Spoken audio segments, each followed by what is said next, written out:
안녕하세요. 저는 30대 중반의 여자입니다. 모두 풍요롭고 행복한 추석 보내셨나요?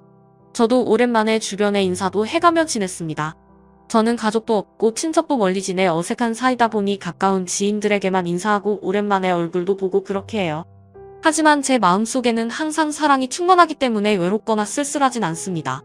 그저 그리운 마음에 절절할 뿐이죠. 특히나 명절에는 더 그런 마음이 들어 바람이 드는 것 같습니다. 저희 어머니가 돌아가시기 전에 엄청 사랑을 많이 주셨거든요. 가끔 이렇게 일찍 돌아가시려고 그렇게 사랑을 주셨나 싶어 울컥 눈물이 나곤 합니다. 차라리 사랑을 오래 나누어 주고 천천히 가시지 하는 생각이 들곤 하거든요. 그러다가도 이제는 엄마가 아프지 않아도 된다는 생각에 위안을 삼아 봅니다. 아마 부모님이 먼저 돌아가신 분들이라면 저의 마음에 공감하시는 분들이 많으시리라 생각됩니다. 살아계실 때는 엄마의 일보다 다른 일들이 먼저였던 것 같아 죄스러운 마음이 들면서 말이죠. 물론 이 사연을 들으시는 분들은 모두 부모님께 저보다 더 잘하고 후회가 남지 않을 만큼 하셨을 테지만요. 괜히 명절 지나고 글을 쓰려니 이렇게 청승을 떠는 말로 시작하네요. 죄송합니다. 저희 엄마 자랑을 하고 싶어서 글을 쓰기로 마음먹었으니 그에 맞는 이야기를 해보겠습니다. 저희 엄마는 주변에서 모두 야 너희 엄마 되게 예쁘다. 진짜 너랑 왜 이렇게 안 닮았어? 라거나 어머 엄마 안 닮고 아빠를 닮았구나. 엄마 닮았으면 더 좋을걸. 이라는 말을 들을 정도로 아름다운 분이셨습니다. 저는 그런 엄마의 얼굴이 참 좋았습니다. 정작 엄마는 아이고 인물만 좋으면 뭐해. 인물떡도 못 보고 이러고 사는데 인물 좋은 것보다 인성 좋고 반듯한 게 최고야. 우리 시은이는 인물도 이만하면 됐고 착하고 공부도 잘하니까 엄마보다 나아 라며 제 칭찬을 하셨지만요. 가끔 혼자 거울을 보며 여기저기 짚으며 엄마랑 조금만 더 닮지 그럼 더 예뻤을걸. 이라는 생각도 했습니다. 기다란 속눈썹에 은은한 눈매 아무것도 바르지 않아도 앵두 같은 입술을 가진 엄마는 화장을 하지 않아도 화장을 한 것처럼 보였습니다. 피부도 하얗고 좋으셨거든요. 정말 어디 하나 예쁘지 않은 곳이 없는 사람이라 시장에서 떡 팔기 너무 아까운 얼굴이야. 라며 떡 파는 예쁜 아줌마라고 부르곤 했습니다. 저희 떡집 간판이 시은 떡방이라고 버젓이 걸려 있었는데도 아무 소용이 없이요. 저는 예쁜 아줌마 딸이었죠. 그 정도로 예쁜 엄마는 그 예쁜 얼굴 때문에 어릴 적부터 이리저리 시달리셔야 했답니다. 초등학교에 다닐 때부터 예쁜 얼굴로 여기저기 얼굴 도장을 찍고 선생님들께 예쁨을 받기도 했지만 샘내는 아이들에게 따돌림도 받으셔야 했답니다. 게다가 한 번도 그런 말을 해본 적이 없는데 부잣집 딸이라고 소문이 났고 나중에 아닌 게 밝혀지고 거짓말쟁이로 몰리기도 하셨다고 하더라고요. 엄마가 나서는 성격이었거나 했으면 따지고 아닌 걸 밝히기라도 했을 텐데 그러지도 못하신 거죠. 그러다 보니 사춘기에 들어선 중학생 때는 거의 고개도 못 드시고 학교를 다니셨답니다. 그랬는데도 따라다니는 남학생들 때문에 다른 친구들이나 언니들이 따라와 꼬리치지 말라며 욕을 먹기도 하셨다고 해요. 마음 터놓을 친구가 없다 보니 엄마는 너무 외로우셨겠죠. 게다가 저희 외관은 오로지 외삼촌을 위해 돌아가는 집이었고요. 엄마가 학교를 다니는 것도 성적이 어떻게 나오는 것도 관심이 없으셨답니다. 엄마는 그냥 집에서도 눈에 띄지 않게 조용히 지냈답니다. 저랑 계실 때는 조곤조곤 이야기하길 좋아하셨던 엄마가 얼마나 외로우셨을까요? 그 생각만 하면 짠한 마음이 들어 안쓰럽습니다. 그 시절에 엄마를 만나러 갈 수만 있다면 꼭 안아주고 싶은 생각을 여러 번 했을 정도로요. 외로움을 마음에 숨긴 엄마는 고등학교에 올라가서도 그저 조용히 학교에 다니시는 게 목표였답니다. 성적도 좋은 편이 아니었는데도 유난히 선생님들의 예쁨을 받는 순간에도 주변의 눈치를 봐야 했던 엄마는 그저 졸업까지만 버티고 싶다는 생각이셨다고 하더라고요. 그렇게 겨우겨우 학교를 다니시던 어느 날 고3 여름방학에 직업훈련을 받으러 학교에서 몇 며칠 모아 실습을 나갔대요. 엄마는 전문대라도 다니고 싶었지만 외할머니가 계집애가 돈이나 벌지 무슨 대학이야 너희 오빠 등록금 드는 것도 벅차게 직업훈련 나가라고 강요를 하셨다고 하더라고요. 그랬기에 엄마는 직업훈련 나가서도 잘 적응하지 못하고 겉돌기가 일쑤였다고 하더라고요. 일을 못해 혼나고 눈에 띄게 하진 않았지만 사람들 속에 섞이지를 못하신 거죠. 혹시나 또 학교에서처럼 일이 일어날까 봐 겁이 나시더래요. 그런 엄마 곁에서 말도 없이 은근히 챙기는 사람이 있었대요. 하지만 엄마는 괜히 오해를 살까 싶어 그런 호의를 받아들이지 못하고 피해버리셨다고 하더라고요. 그런데도 아무렇지도 않게 가타부타 말도 없이 하던 대로 챙겨주더래요. 그러다 주변 사람들이 쑥덕거리진 않을까 걱정이 된 엄마는 감사한데 안 챙겨주셔도 돼요 라며 작게 말을 하셨대요. 그러자 너가 혼자 겉돌이니까 그런 거 아니야 눈에 띄게 그러지나 말던가 너 때문에 다른 사람들 다 불편한 거 안 보여? 라며 퉁명스러운 대답이 돌아오더래요. 그제야 사람들이 엄마를 불편해하는 게 보이더랍니다. 얼굴이 화끈거리면서 너무 창피하더래요. 어떻게 해야 할지를 몰라 고개만 푹 숙이고 있는 엄마를 데리고 바깥으로 나온 그 사람은 휴지를 주면서 야, 앞으로 조심하면 되지 뭘 울어 괜찮아 처음부터 다 잘하는 사람이 어디 있어 그냥 어울리는 것도 열심히 해 아무도 너 안 잡아먹어 라더니 먼저 들어가더랍니다. 그 자리에 서서 한참을 울고 다시 들어가서 일을 하고 겨우 마치고 집으로 가는데도 계속 창피했대요. 그래서 서둘러서 나오려는데 그 사람이 잡더니 밥이나 먹자 하더니 근처 밥집으로 데리고 가더랍니다. 아무 말도 없이 밥을 먹더니 깨작거리는 엄마를 가만히 보기만 하더랍니다. 엄마는 어떻게 해야 할지 몰라 밥을 먹다 말고 정지되어 있는데 너 뭐가 그렇게 꼬여서 사람들한테 벽을 치고 다니고 그러냐 너 학교 다닐 때도 친구 없었지? 라고 물어보더래요. 그 말에 엄마는 아무 말도 못하고 엉엉 울어버렸다고 하더라고요. 그렇게 우는 엄마를 달래지도 않고 빤히 보던 그 사람은 너도 힘든 게 있었겠지만 그렇게 숨는다고 문제가 해결되는 게 아니야 너가 말하지 않는데 누가 아냐 차라리 그렇게 울면서 부탁이라도 해보지 그러면 누구라도 너가 하는 이야기 들어줬을 것 아냐 라면서 밥값을 내고 나가버리더랍니다. 그런데 엄마는 그 모습에 그 사람이 좋아졌답니다. 단지 내 이야기에 귀 기울여 줄 수 있는 사람이라는 이유 하나에서요. 아마 그 사람이 여자였어도 결혼하자고 따라다녔을 거라며 웃던 엄마의 얼굴에는 개구진 면모가 잔뜩 묻어나고 했습니다. 그 표정이 참 행복해 보였어요. 그 달부터 엄마는 그 사람을 좋아하기로 결심을 하셨답니다. 실습이 끝나고 나서도 엄마는 그 공장의 방과 후면 찾아가 그 사람 얼굴만 보고 오곤 했답니다. 차마 다가가서 아는 척할 용기도 없었던 거죠. 오히려 주변의 다른 사람들하고만 아는 체하고 오기를 3달 정도 하자 그 사람이 가서 밥이나 먹자 하더래요. 그래서 또 졸래졸래 따라가 그 밥집에 가서 밥을 먹는데 왜 자꾸 와 너 취업 안 나가? 라는 그 사람에게 여기 자료 없을까요? 라고 물으며 처음으로 웃었대요. 그런 엄마를 본 그 사람은 그럼 이력서를 내보고 해야지 그냥 그렇게 서서 나본다고 취직이 되냐? 라며 일어나 가더래요. 그 사람 뒷모습을 보고 멍하게 있다가 집으로 와 이력서를 쓰고 다음날 선생님께도 여쭈어보고 공장에 이력서를 내주십사 말씀드리고 떨어지면 어쩌나 마음을 졸였대요. 그리고는 바로 취직이 돼서 월급 80만원 받고 일하게 되었답니다. 실습 때보다 더 고되고 힘들었지만 그 사람이 있어 견딜만 했다고 해요. 그 사람은 여전히 말도 없었지만요. 한 달 동안 버스비와 용돈까지 15만원을 빼고 65만원을 외할머니를 드리고 여전히 쪼들리는 생활을 했지만 마음은 좋았다고 하시더라고요. 그렇게 졸업식 달이 되어 엄마가 졸업식을 하고 다음날 출근을 했는데 그 사람이 머리핀 하나를 건네면서 이런 것도 좀 하고 그래 그러더래요. 얼마나 좋던지 그 머리핀을 집에 가서도 보고 또 보고 알맹이 하나라도 떨어질까 소중히 품었답니다. 그렇게 잠들었다가 다음날 출근할 때 그 머리핀을 하고 출근을 했는데 그 사람이 보고는 예쁘네 하는데 가슴속에서 쿵쾅쿵쾅 난리가 나서 술 마신 것처럼 얼굴이 빨갛게 되어 어쩔 줄을 모르겠더래요. 그러길 몇 번 반복하다 같이 밥 먹고 산책도 하고 집 앞까지 데려다주는 사이가 되었던 거죠. 그게 사귀는 줄도 모르고 그냥 그 사람이 가자면 가고 오라면 오고 그렇게 만나던 중에 몸이 이상하더랍니다. 뱃속에 재가 생긴 거죠. 임신인 걸 알고는 그 사람에게 말을 했더니 별말도 없이 한숨만 쉬던 그 사람은 그 다음날부터 공장에 나오지 않았답니다. 공장장에게 물어 그 사람 집에도 가보았지만 그 사람을 만날 수는 없었답니다. 그제야 엄마는 그 사람에게 버림받았다는 걸 알겠더래요. 펑펑 울어봤자 아무 소용없고 왜 할머니한테 들킬까봐 노심초사만 한 거죠. 그렇게 혼자 공장도 못 그만두고 있는데 한 달 뒤에 그 사람이 나타났대요. 공사장 쫓아다니면서 돈 좀 만들어 왔어. 지금 내가 지내는 방은 너무 작아서 너랑 아기까지 살려면 보증금 더 주고 더 넓은 방으로 가게. 같이 살 건지 아니면 병원 갈 건지는 너가 선택해. 라고 말하는 그 사람 앞에서 엄마는 주저앉아 펑펑 울었답니다. 아기는 어쩌나 나는 어쩌나 걱정이 돼서 잠도 못 잤는데 그렇게 나타난 그 사람이 반가우면서도 얄밉더래요. 그런데도 그 길로 손잡고 왜 할머니께 가 아이가 생겨서 결혼하겠다고 했더니 아이고 공장이나 다니면서 돈 벌어오라고 했더니 너희 오빠 용돈은 어쩌라고 이러냐 아무튼 도움이 안 된다.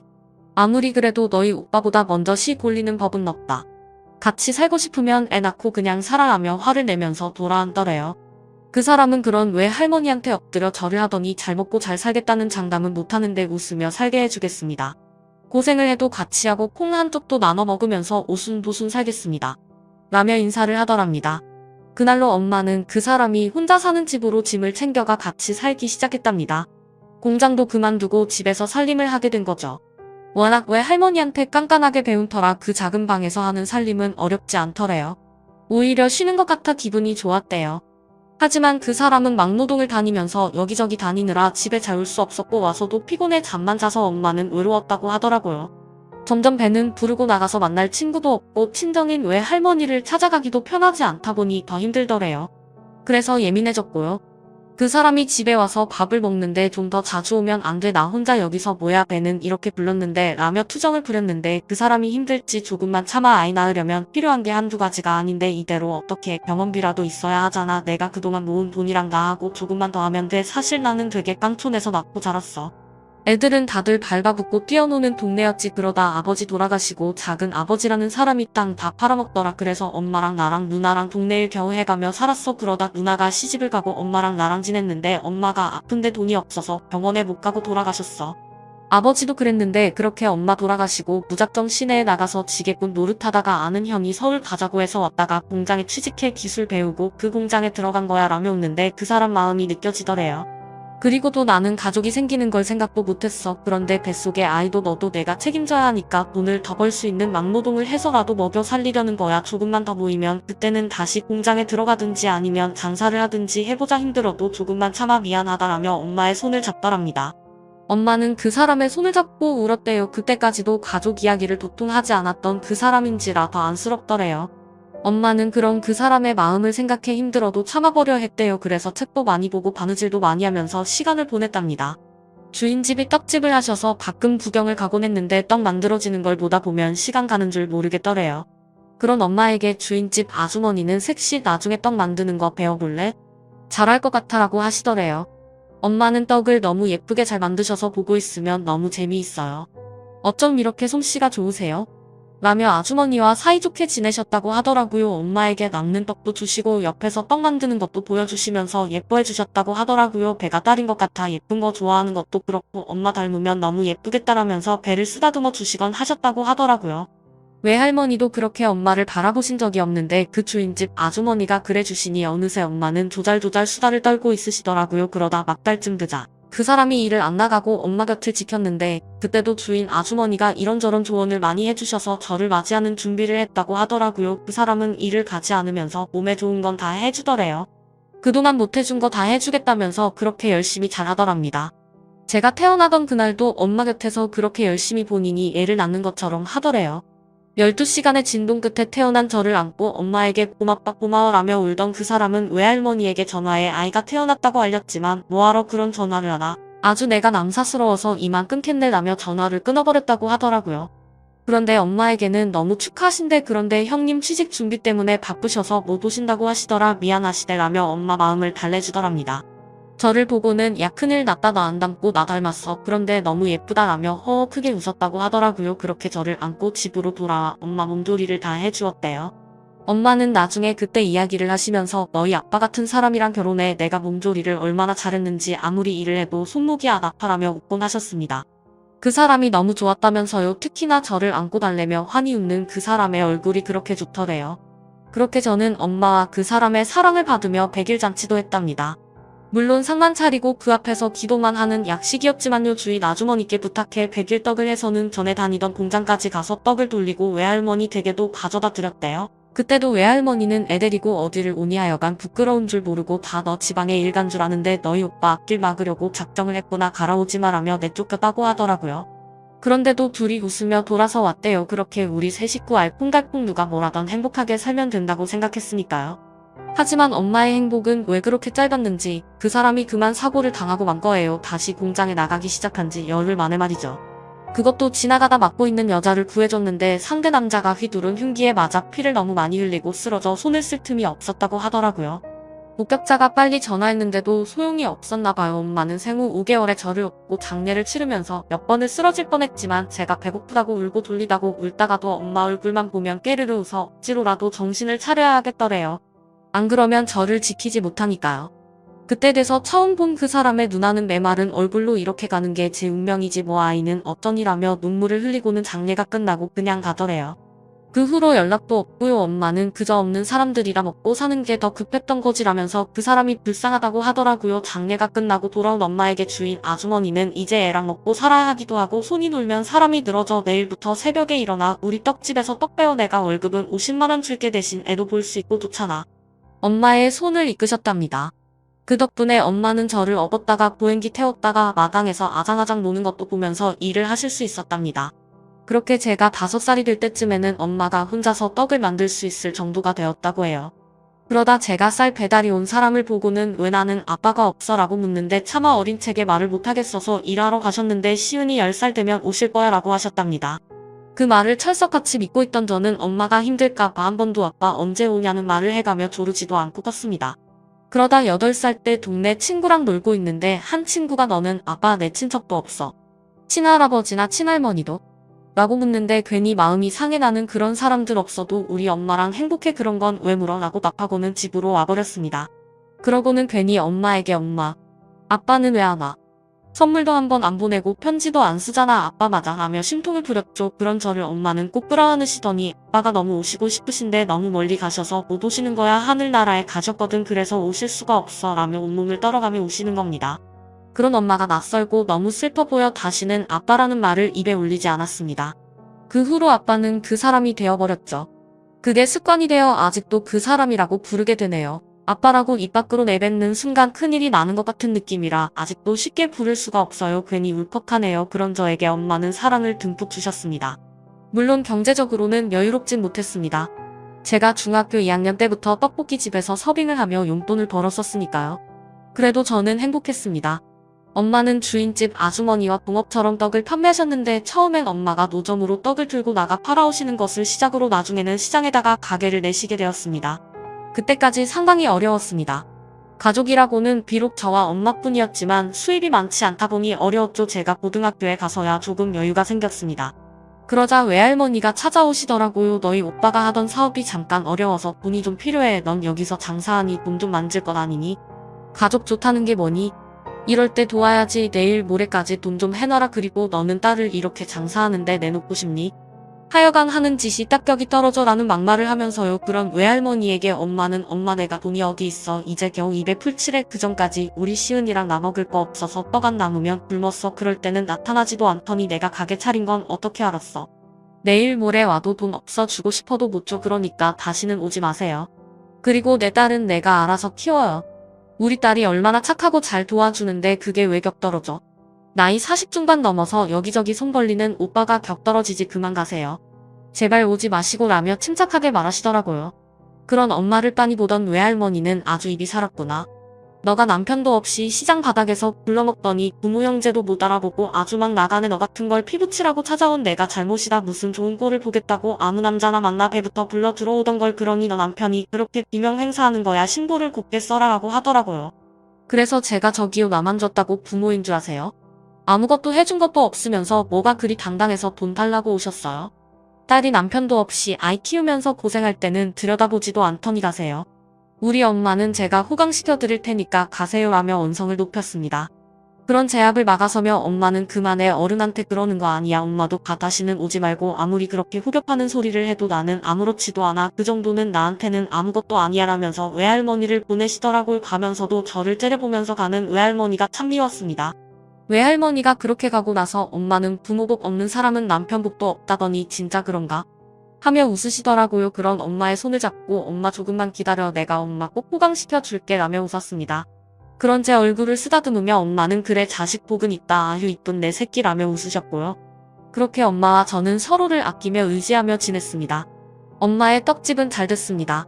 그러다 주인 아주머니가 나이가 많아 가게를 접으신다고 하셔서 엄마가 혼자 떡을 다 만들게 되셨죠. 그런 엄마를 도울 사람은 저뿐이었습니다. 그래서 학교가 끝나면 엄마 가게로 가 일을 돕곤 했습니다. 아침에도 일찍 일어나 엄마 가게 일을 하고 학교를 가야 했죠. 하지만 저는 힘들다고 느끼지 않았습니다. 어차피 공부에 크게 뜻이 없었거든요. 대신 다른 일을 꿈꿨습니다.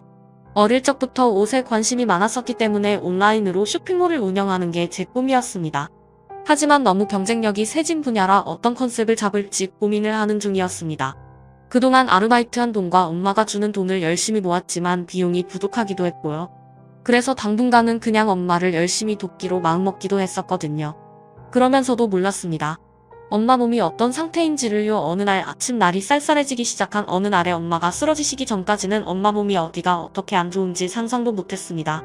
누군가 말하는 가난의 부채는 몸에 쌓인다는 말이 그제야 실감이 났으니까요. 부랴부랴 구급차를 타고 응급실로 가면서도 왜 엄마가 쓰러진지 몰랐습니다. 병원에 가서 검사를 해보니 심각하더군요. 저를 낳고 한 번도 검진을 받지 않은 엄마의 몸 상태는 더 빨리 쓰러지지 않은 것이 이상할 정도라고 하시더라고요. 고혈압과 당뇨가 이미 오래전부터 진행됐고 그 합병증으로 신장이 상해 당장 이식을 받지 않으면 생명이 위독할 수 있다고요. 저는 제가 이식을 하겠다고 나섰지만 검사 결과 저는 적합하지 않더라고요. 엄마와 제가 혈액형이 달랐거든요. 그렇게 엄마는 투석을 시작하고 추위를 지켜봐야 하는 상황이 됐습니다. 갑자기 엄마는 그렇게 병이 있는 걸 아셨으면서도 괜찮아 천천히 조심스럽게 하면 돼 장사는 해야지 너 학교 졸업할 때까지는 엄마가 해야지 라며 조심스럽게 구셨습니다. 조금만 움직이셔도 숨이 차하시면서도 매일 하던 대로 떡을 뽑으셨습니다. 제가 아무리 말리고 제가 나서서 하는데도 어림없더라고요. 그렇게 겨우 버티던 어느 날 엄마가 밤새 투석을 하실 수 있게 병원에 모셔다 드리려는데 시은아 이거 봐봐 엄마가 이것저것 정리를 했는데 세상에 금이라고는 이게 다다 너희 아빠가 혼인신고하는 날 사줬던 반지인데 아까워서 못 꼈어. 그리고 이 목걸이는 금은 아닌데 사진 넣을 수 있는 펜던트라고 너희 아빠가 본인 사진이랑 내 사진이랑 넣어왔더라. 너가 가지고 있어. 엄마는 이제 귀찮아라며 주시더라고요. 저는 그 반지와 목걸이를 보며 왜 이런 걸 날 줘. 난 이런 거 잘 잃어버려. 엄마가 가지고 있어 라고 했지만 그냥 갖고 있어. 그리고 이것도 챙기고 라며 서류 봉투에 통장이랑 집계약서, 가게 계약서 등을 넣어서 주시더라고요. 엄마 왜 이런 거 챙겨줘. 나 아직 학교도 졸업 못했는데 라며 우는 저를 보며 웃으셨습니다. 아이고 아기네 아기야 엄마가 힘드니까 가지고 있다가 챙겨달라는 거야. 뭐 줄 것도 없어. 엄마가 미안하다. 열심히 살았는데 왜 이렇게 남는 게 없는지 라면서 웃으시더라고요. 하루 종일 너무 고되셨는지 겨우 침대에 누워 투석을 받으시는 엄마를 보며 얼마나 울었는지 모릅니다. 평생을 편한 적 없이 살던 사람이 이제 좀 제대로 살아보겠다고 발버둥을 치는데 이렇게 아프다는 게 너무 가혹하게 느껴져서요. 하지만 그 가혹함으로는 부족했는지 엄마는 3년을 그렇게 투병하시다가 빼빼 마른 몸으로 그 사람을 찾으며 돌아가셨습니다. 고등학교를 졸업하고 가게도 정리하고 집도 정리해 고시원에서 지내면서 엄마 병수발을 했지만 소용이 없더라고요. 보험도 들지 못한 형편이었던지라 아픈 건 엄마와 저를 둘 다 괴롭게 했습니다. 엄마가 돌아가시고 장례비를 치르고 나니 제게는 당장 고시원 2달 정도의 고시원비만 남더라고요. 엄마를 잃은 것도 너무 슬픈데 현실적인 문제까지 닥쳐오니 너무 절망적이고 괴로웠습니다. 도움을 청할 친척 하나 없는 제게 내던져진 숙제치고는 너무 가혹했습니다. 그렇게 괴로워하다가 문득 이렇게 널브러져 있을 수만은 없다는 생각이 들더라고요. 뭐라도 시작을 해봐야겠다는 생각을 했습니다. 그러려면 돈을 만들어야 한다는 생각도 했죠. 일단 있는 돈은 고시원 월세로 남겨놓아야 했고 아르바이트라도 구해야 하겠더라고요. 그러려면 얼마간 견딜 돈이 필요한데 그때 눈에 들어온 건 엄마의 반지였습니다. 엄마의 유품이자 그 사람의 유품이라 고민을 많이 했지만 목걸이가 있으니 위안을 삼고 반지는 처분을 하자 싶었죠. 그래서 근처 금은방에 반지를 가지고 갔습니다. 반짝반짝하는 여러 장신구들을 바라보고 있자니 주눅이 들기도 하고 이왕이면 좋은 가격에 반지를 팔고 싶다는 마음에 쭈뼛거리고 있었습니다. 그런데 저를 반지와 번갈아 보던 금은방 사장님은 반지가 오래된 것 같은데 왜 파세요? 라고 묻더라고요. 그 질문에 괜히 코가 찡해져 엄마 유품인데 제가 지금 형편이 너무 안 좋아서요. 한동안 생활할 생활비가 필요해서요. 라고 답하며 목소리가 떨렸습니다. 그러자 한참 반지를 보던 금은방 사장님은 이 반지를 지금 팔면 30만원 정도가 될 것 같아요. 내가 이 돈 줄 테니까 반지는 가지고 가요. 라고 하시더니 돈을 세어 반지와 함께 내미셨습니다. 그래서 아니 이러시면 제가 너무 죄송해서 그냥 반지 받으세요. 라고 했더니 어머니 유품이 점점 더 아쉬울 때가 올 거예요. 그리고 돈은 그냥 드리는 거 아니고 빌려드리는 거예요 라고 하시더군요. 어안이 벙벙하기도 하고 부끄러운 마음도 들고 너무 감사한 마음도 들어 어떻게 해야 할지 모르겠더라고요. 갑자기 엄마 생각이 몰아쳐오면서 그 자리에서 펑펑 울고 말았습니다. 금은방 사장님은 보니까 다른 가족도 없나 본데 엄마 유품까지 없으면 얼마나 쓸쓸하겠어요. 그러니까 앞으로도 그 반지 팔 생각은 하지 말고 최선을 다해서 살아요. 돈은 100만원 넣었어요. 나중에 꼭 갚는 거예요. 알았죠? 라며 제게 손수건을 내미셨습니다. 감사하다는 인사를 얼마나 열심히 했는지 모릅니다. 머리가 땅에 닿을 정도로 고개를 숙이며 금은방을 나서면서 계속 인사를 했습니다. 금은방 문이 닫힐 때까지도 계속 인사를 했으니까요. 엄마가 몇 번 껴보지도 못한 그 반지를 손에 쥐고 고시원 방으로 돌아와서 다시 펼쳐보면서 다시 눈물을 흘렸습니다. 엄마에게 너무 미안하고 보고 싶어서 눈물이 나더라고요. 그리고 다음 날 여기저기 아르바이트 자리를 알아보았습니다. 저는 옷 쇼핑몰이 하고 싶으니 기왕에 그런 자리로 가려고 열심히 알아보았죠. 그러다 마침 스튜디오에서 촬영 보조하는 일과 야시장에서 물건 판매하는 일이 잡혔습니다. 2일 사이에 3시간 정도 틈이 있어 이동하는 것도 괜찮을 것 같아 시작했습니다. 둘 다 돈을 많이 벌진 못했지만 열심히 했습니다. 먹는 것도 줄이고 잠도 줄이고 일하면서 보고 배운 것들을 정리했습니다. 그렇게 안목을 키웠죠. 돈도 버는 대로 모았습니다. 그러다 보니 한 5개월쯤 되었을 때는 약간의 여유가 생겨 금은방 사장님께 매달 조금씩 돈을 갚을 수 있겠더라고요. 그래서 그때 빌려주셨던 손수건과 돈 15만 원을 가지고 금은방 사장님께 갔습니다. 저를 보시고 한눈에 알아보시면서 오랜만이네, 얼굴이 전보다 낫다, 잘 지냈어요? 라고 반겨주셨습니다. 그래서 다시 인사를 꾸벅하면서 사장님, 아직 전액을 갚지는 못하고요. 이렇게 조금씩이라도 갚으려고요. 안 그러면 제가 마음이 너무 불편해서 못 견디겠어요 라며 돈봉투를 내밀었습니다. 그러자 금은방 사장님은 껄껄 웃으시며 그래요. 10만 원씩 갚아, 그래야 더 오래 보지, 어차피 이렇게 맺은 인연인데 우리 매달 봅시다 하시더라고요. 금은방 사장님이 내미시는 5만 원을 얼결에 받아들고 어떨 줄 몰라 하자 밥 먹었어요? 뭐 좋아해? 라고 물으시더니 옷을 챙겨 입으셨습니다. 잠깐 내가 가서 뭐라도 사올게, 여기 앉아서 있어요 라더니 나가시더라고요. 그리고 잠시 후 김밥이랑 떡볶이랑 튀김을 사오셨더라고요. 아가씨들은 이런 거 좋아하죠? 내가 우리 와이프랑 연애할 때 이런 거 많이 먹었거든, 먹고 가요 라며 챙겨주시더라고요. 감사한 마음에 얼른 먹고 또 일하러 갔습니다. 그 후로 매달 말일이 되면 저는 어김없이 금은방에 들러 10만 원씩 꼬박꼬박 돈을 갚았습니다. 한 4개월 정도 그렇게 찾아뵀을 때는 사모님도 만나 인사를 드리게 되었는데 제 손을 꼭 잡더니 고마워요, 애들 아빠한테 이야기 들었어요, 잊지 않고 열심히 지내줘서 고마워요 라며 오히려 저에게 고맙다고 하시는 통에 민망해 얼굴이 붉어지기도 했습니다. 좋은 사람은 좋은 사람을 만나게 되어 있다는 엄마의 말이 맞는다는 생각이 들더라고요. 그 후로는 가면서 아이들 간식이나 하시라고 빵이나 과자도 챙겨서 가곤 했습니다. 사모님이 반찬을 준비해 주셔서 저도 뭐라도 챙겨야 했거든요. 세상에 이렇게 좋은 분들이 있다는 게 믿기지 않을 정도로 너무 감사했습니다. 그럴 때마다 엄마의 반지를 보며 엄마가 제가 혼자 외로울까봐 이렇게 만나게 해주신 건가 하는 생각이 들 정도였습니다. 그래서 돈을 다 갚고도 금은방에 들러 사장님께 인사를 하곤 했습니다. 특히나 명절 때가 되면 사장님, 아버님 가져다 드리라고 맛있기로 소문난 약과 세트나 과일 같은 것들도 챙겼습니다. 그렇게 안 할 수가 없는 사이였으니까요. 그런데도 사장님은 오히려 제 반찬이나 명절 음식을 챙겨주시고는 했습니다. 제가 더 신세를 지는 꼴이긴 했지만 사장님 내외 분들과 멀어지고 싶지 않아 계속 얽매를 하고 지냈습니다. 그러면서 저는 제가 오랫동안 꿈꿔왔던 일에 점점 더 다가갔습니다. 온라인 쇼핑몰을 열기 위해 스튜디오에서 여러 편집 기술이나 홈페이지 운영법을 배우기도 했고 야시장에서 트렌드를 파악하는 법을 익히게 되었거든요. 물론 물질적인 투자를 한 번에 할 수가 없으니 혼자서 소규모로 시작해야 했습니다. 그러다 블로그에 제가 일하는 가게 옷들로 코디를 해 오늘의 착장이라고 글을 올리기 시작했습니다. 여러 SNS에도 블로그에 올린 그대로 사진을 같이 올리면서 노출시켰습니다. 그러자 블로그 이웃이 늘어나고 SNS 팔로워가 늘어나더니 제가 입은 옷들의 정보를 물으시는 분들이 늘어나더라고요. 그러면서 유튜브에도 제 일상을 올리면서 패션 정보를 공유하기 시작했습니다. 그러면서 생긴 수익들을 모아 나중에는 제 쇼핑몰을 열 수 있게 되었습니다. 제가 일하던 가게의 사장 언니는 자기네 가게 옷을 싸게 저한테 주시기로 약속해 주셔서 이익률이 더 좋아지기도 했습니다. 지금은 그 양을 감당을 못해 직접 자체 제작을 하고 있는 상황이라 오히려 저희 물건을 저희가 제작하는 단가에 맞춰 물건을 드리고 있기는 합니다. 진짜 엄마 돌아가시고 10년 만에 해낸 일들입니다. 고시원에서 나와 작은 빌라 3룸에서 살고 있고 직원 7명이 일하는 사무실을 운영하고 있거든요. 요즘은 에코백과 신발까지 제작하느라 굉장히 바쁘게 지내고 있습니다. 다음 시즌 준비로 정신이 없거든요. 액세서리 매칭을 해보다가 문득 엄마의 반지와 목걸이가 생각났건 해서 이리저리 해보다가 목걸이가 그만 망가지고 말았습니다. 아내 엄마와 그 사람의 사진이 있어 가끔 열어보면 몰래 울거나 하던 물건이라 너무 아쉽더라고요. 명절도 다가가고 있으니 더 마음이 그래 금은방 사장님께 갔습니다. 사모님 신상 옷도 싸서 갔습니다. 들은 지 2주밖에 안 되들어서는 저를 보고 놀라시더라고요. 마침 사모님도 와 계셔서 반갑게 인사를 하고 목걸이를 내밀며 이것도 엄마 유품인데 분위기가 맞을 것 같아 매칭해보다가 망가졌어요. 그 김에 목걸이 고치면서 목걸이를 금이나 이런 걸로 덮어 씌울 수 있을까 하고요. 안에 우리 엄마 사진이 있어서 더 소중하거든요. 라고 하면서 목걸이를 열어 보여드렸습니다. 그러자 금은방 사장님은 가만히 사진을 보시다가 갑자기 눈물을 흘리기 시작하셨습니다. 그러더니 제 손을 잡고는 그때 그 아기가 시은이었구나 그랬어 라며 저를 보시더라고요. 영문을 모르는 저와 사모님은 놀라 사장님을 보기만 했습니다. 그렇게 한참을 눈물을 흘리시며 진정을 못하시던 사장님은 겨우 진정을 하고 사모님께 내가 말했었지. 그 떡이라고 하시더라고요. 그러자 사모님은 아 정말이라며 놀라시고요.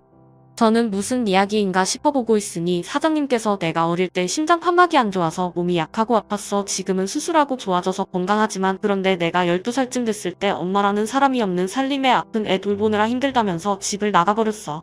그나마 있는 돈도 가지고 그래서 아버지가 겨우겨우 날 병원에 데리고 다니셨지. 병원이 머니까 지하철 타고 다녔는데 계단을 오르면 어찌나 숨이 찬지 헉헉거리고 한참을 기다렸다가 집으로 가거나 했어.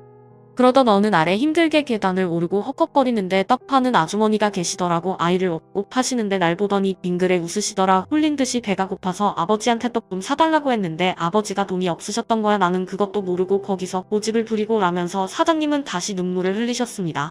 곤란해지신 아버지는 얼른 집에 가서 밥 먹으라고 하시면서 나를 잡아 끄시는데 아주머니가 아버지를 부르시더니 이거 어차피 너무 굳어서 못 팔겠어요. 가져가서 아이 주세요 라더니 떡을 2봉지나 주시더라고. 집으로 걸으면서 먹는데 어찌나 맛있던지 그 후로도 나랑 마주치기만 하면 아주머니는 떡을 주셨어.